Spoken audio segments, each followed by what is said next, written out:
শংকুৰ set কনিক section অনুশীলনী 10.2 7 পৰা 12 নম্বৰ প্ৰশ্নলৈ আজি আলোচনা কৰিম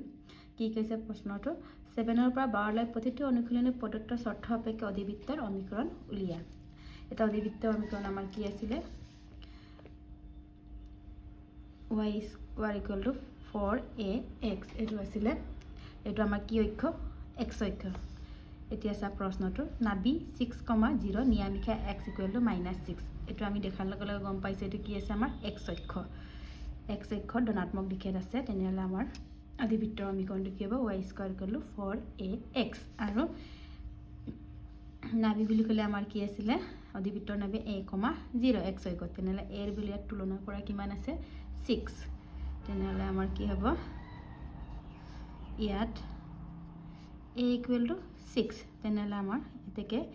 আমাৰ অধিবৃত্তৰ সমীকৰণ অকল a এৰ প্ৰয়োজন হয় অধিবৃত্তৰ সমীকৰণ কিমান আমাৰ আৰু x অক্ষ হোৱাৰ কাৰণে y = 4ax x অক্ষৰ ধনাত্মক দিশত তেনেহলে 4a এর বুলি আমি বহাই দিম কিমান 6x 4 6 24x y = 24x এইটো আমাৰ অধিবৃত্তৰ সমীকৰণ এতিয়া নেক্সট 8 নম্বৰ প্ৰশ্নটো চাও প্ৰশ্নটো চোৱা নাবি 0,-3 নিয়ামিকা y = 3 এতিয়া আমি কি নাবি আমাৰ 0,-3 মানে আৰু y = 3 প্ৰশ্নটো দেখাৰ লগে লগে আমাৰ কি অক্ষত আছে বুলি গম পালো আমি y অক্ষত তেনেহলে a = আমাৰ কিমান হ'ব ইয়াত y অক্ষত নাবিৰ স্থানাংক আমাৰ কিমান হয় 0,a অধিবৃত্ত তেনেহলে a টো তুলনা কৰা -3 a = -3 তেনেহলে আমাৰ অধিবৃত্তৰ সমীকৰণ কি হ'ব y অক্ষত x² = আৰু a = -3 থকাৰ কাৰণে এটো আমাৰ y অক্ষৰ ঋণাত্মক দিশত আছে তেনেহলে -4ay এটো তাৰ পিছত -4a এৰ বিলো আমাৰ কিমান বা তোমালোকে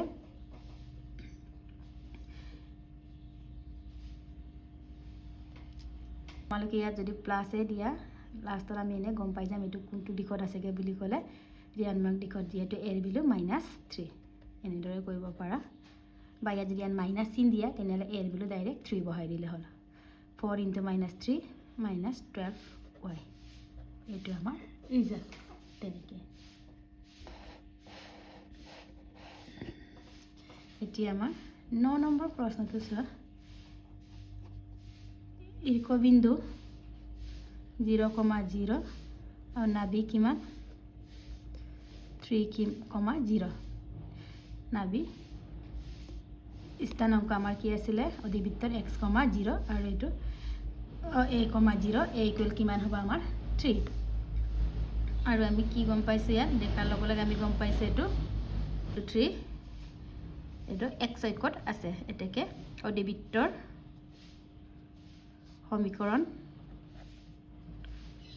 x অক্ষত কিমান হয় আমাৰ কেনেকে হয় y = 4ax আৰু a এৰ ভ্যালু কিমান আমাৰ 3 y * 4 3 12x এটো আমাৰ অধিবৃত্তৰ সমীকৰণ নেক্সট আমাৰ 10 নম্বৰ প্ৰশ্নটো চোৱা ইকবিন্দু নাবি -2,0 এতিয়া এটো আমাৰ x অক্ষতে আছে এটা ইয়াত এৰ ভ্যালু কিমান হ'ব আমাৰ -2 আৰু অধিবৃত্তৰ সমীকৰণ আমাৰ কি হ'ব অধিবৃত্তৰ সমীকৰণ y = 4ax আৰু এৰ ভ্যালু আমাৰ কিমান -2 x 4 into minus 2 minus 8x এইটো আমাৰ অধিবৃত্তৰ সমীকৰণ এতিয়া আমাৰ নেক্সট প্ৰশ্নটো চোৱা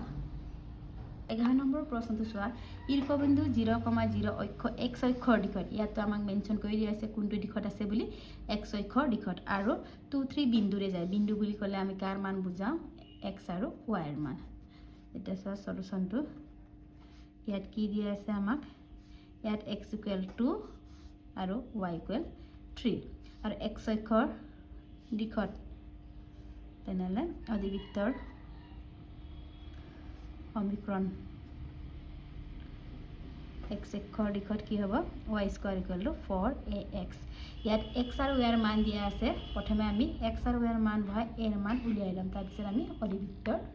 সমীকৰণ উলিয়াম এটা 1 নম্বৰ বুলি আমি নামকৰণ কৰিছো আৰু y এর বিলু আমি ইয়াত বহাই দিম y এর বিলু কিমান 3 স্কয়ার 4 a x এর বিলু 2 3 স্কয়ার 9 4 2 * 8 a = আমাৰ কিমান হ'ব 9/8 just simple calculation এটা এৰ মান পালো এটাকে অধিবৃত্তৰ সমীকৰণ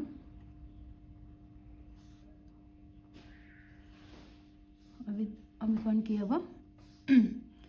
y ² = 4ax আছিল হয় না তেনেহলে এর